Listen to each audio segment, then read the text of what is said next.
আবদুল্লাহ ইবনে মাসলামা আল কানাবী রাহিমাহুল্লাহ ইমাম মালিকের প্রসিদ্ধ ছাত্রদের অন্যতম। তিনি হাদিস বর্ণনাকারী এবং ফকিহ। তার জন্ম হিজরি ১৩০ সালের কিছু পরে। তার জন্ম মদিনায় হলেও তিনি বসরায় বসবাস করতেন। তরুণ বয়সে তিনি উচ্ছৃঙ্খল ও দুর্বৃত্ত প্রকৃতির মানুষ ছিলেন। বন্ধুদের সাথে সারাদিন নানা রকম অনাচার করে বেড়ানো, মদ পান করা ইত্যাদি আরও অনেক পাপাচারে জড়িত হওয়ার অভ্যাস তার ছিল। একদিন তিনি তার বন্ধুদের দাওয়াত করে তাদের অপেক্ষা করছিলেন পথের ধারে বসে।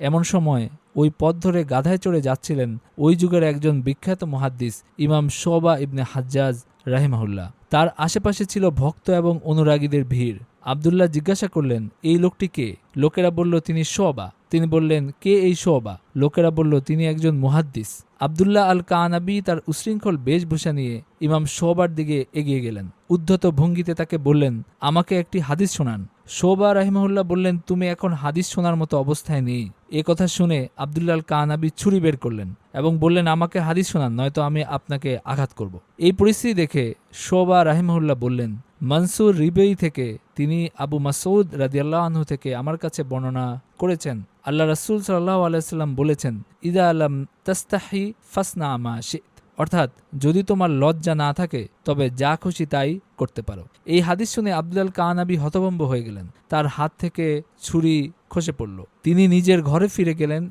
তারপর তিনি তার বাড়িতে থাকা সব মদ নষ্ট করে ফেললেন। তার মাকে বললেন, আমার বন্ধুরা যখন আসবে তাদের ঘরে বসিয়ে খাবার দেবেন। তারা খাবার খাওয়া শেষ করলে তাদের জানিয়ে দেবেন যে আমি আমার মদ ধ্বংস করে ফেলেছি। অর্থাৎ তিনি তার বন্ধুদেরকে দাওয়াত দিয়েছিলেন। তার মাকে বললেন যে তারা তো আমার বাসায় আসবে, আপনি তাদেরকে বসাবেন, খাওয়াবেন, তারপরে বলবেন যে আমি আসলে আমার ওই পথ থেকে আমি সরে আসছি, আমার সব মদ আমি ধ্বংস করে ফেলেছি এবং এই পাপাচারের জীবনে থাকার আর কোনো ইচ্ছা আমার নাই। এরপর তিনি তখনই মদিনার পথে যাত্রা করলেন। মদিনায় গিয়ে তিনি ইমাম মালিক ইবনে আনাসের ছাত্রত্ব গ্রহণ করেন। তিনি ইমাম মালিকের সান্নিধ্যে ৩০ বছর কাটান। তার থেকে হাদিস শোনেন এবং ফিকহ শিক্ষা করেন। এক সময়ের দুর্বৃত্ত ও উশৃঙ্খল আবদুল্লাহ এক পর্যায়ে ইমাম মালিকের বিখ্যাত গ্রন্থ আল মুয়াত্তার সবচেয়ে নির্ভরযোগ্য বর্ণনাকারী হয়ে ওঠেন। ইবনে আবি হাতেম রাহিমাহুল্লাহ বলেন, আমি আমার বাবাকে জিজ্ঞাসা করেছিলাম, আল মুয়াত্তার বর্ণনাকারী হিসাবে আপনার কাছে আবদুল্লাহ আল কানাবী প্রিয় নাকি ইসমাইল ইবনে ওয়াইস? তিনি বললেন, অবশ্যই আল কানাবী আমার কাছে বেশি প্রিয়। আমি তার চেয়ে বেশি খোদাভীরু আর কাউকে পাইনি। অর্থাৎ তিনি এত বেশি খোদাভীরু হয়ে উঠেছিলেন যে তার খোদাভীরুতা, তার তাকওয়া এবং তার আমানতদারিতার সুনাম মানুষের কাছে পৌঁছে গিয়েছিল এবং তিনি ইমাম মালিকের অন্যান্য যারা ছাত্র ছিলেন তাদের তুলনায়ও বেশি ফরেজগার ছিলেন। মদিনায় সুদীর্ঘকাল থেকে আবদুল্লাহ আল কানাবী বসরায় ফিরে গিয়েছিলেন। ততদিনে ইমাম শুবার মৃত্যু হয়েছে।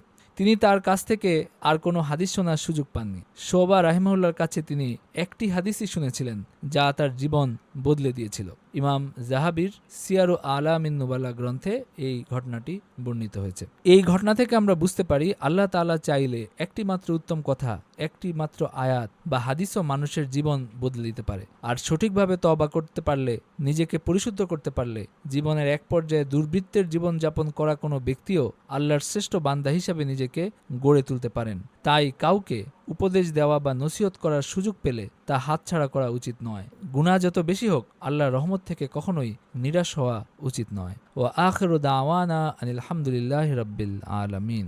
If you enjoyed this video, don't forget to like, comment, subscribe, and hit the bell icon.